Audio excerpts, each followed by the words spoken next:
Hey everyone, and welcome back to the channel.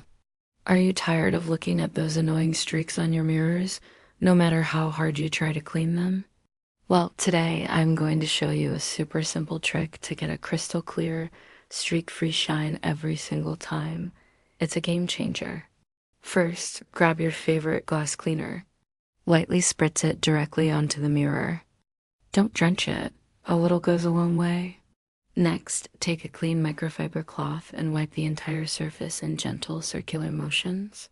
This helps lift all the grime and fingerprints evenly. Now for the secret weapon. Immediately after, take a second, completely dry microfiber cloth and buff the mirror. This step is crucial for getting rid of any leftover moisture and preventing those pesky streaks from forming. And just like that, you have a perfectly clean mirror that instantly brightens up your room. If you found this tip helpful, please give this video a thumbs up and subscribe for more home hacks. Thanks for watching.